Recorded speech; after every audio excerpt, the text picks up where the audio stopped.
Si on voit par exemple des gens comme des Bill Gates et autres avoir tant de milliards dans leur compte en banque, c'est qu'ils ont bien commencé quelque part. Il y en a qui ont commencé à vendre rien que des bonbons et qui sont vraiment milliardaires aujourd'hui.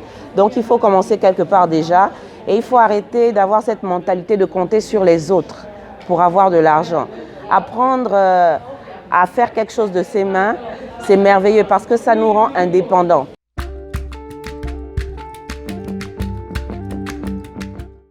Bonjour, je m'appelle Marie-Gabrielle Tsomo et je suis la coordinatrice des Mains de la Grâce. Les Mains de la Grâce est une ONG qui regroupe des veuves, des personnes sans emploi, des jeunes filles à la recherche d'un emploi. On donne une formation en couture et ensuite elles produisent des articles qu'elles vendent un peu plus tard afin que ces femmes ne puissent pas demander à chaque fois de l'argent à qui que ce soit.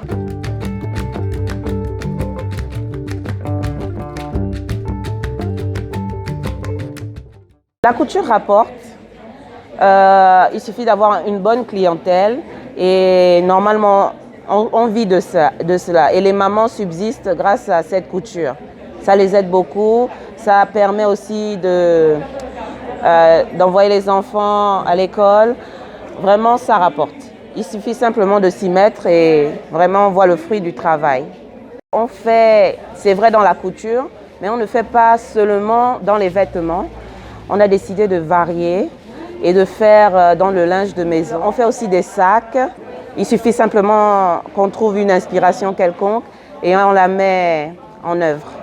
Je dirais aux jeunes filles qui ont du mal à se lancer dans ce domaine de la couture de le faire. Quel que soit le travail, il y a des difficultés, mais si on voit par exemple des gens comme des Bill Gates et autres avoir tant de milliards dans leur compte en banque, c'est qu'ils ont bien commencé quelque part.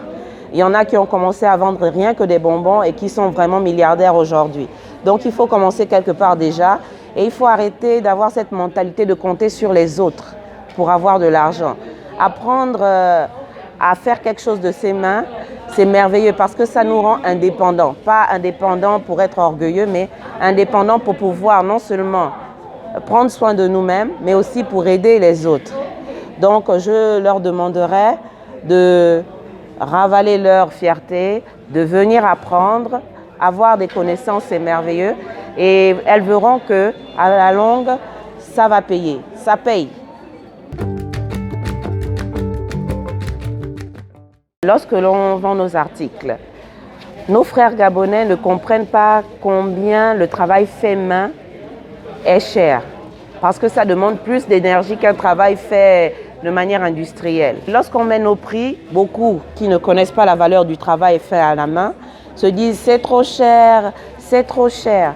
Mais pour ceux qui connaissent la valeur d'un travail fait main, ils reconnaissent la qualité du travail fait, ils respectent le prix qui a été mis. Et on a trouvé même certains clients qui se plaignaient que pourquoi vous vendez à ce prix, or ça aurait pu coûter un peu plus cher vu le coût du matériel et le travail mis sur l'article.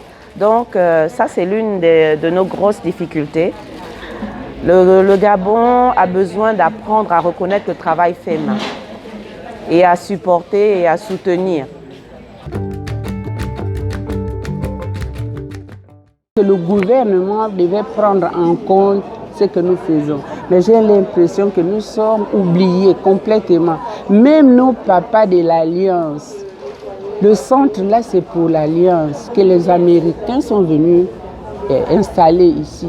Même nos papas, nos mamans, elles préfèrent aller faire des courses ailleurs, faire coudre les choses ailleurs, alors qu'au centre, on vous fait des choses très finies. Et pourtant, ils savent bien que c'est une façon d'apporter quelque chose pour aider les mamans, pour aider les veuves, pour aider les petites qui sont... Il y a même des jeunes filles qui ont leur diplôme, qui ont terminé l'université. Venez visiter et vous ne serez pas déçus.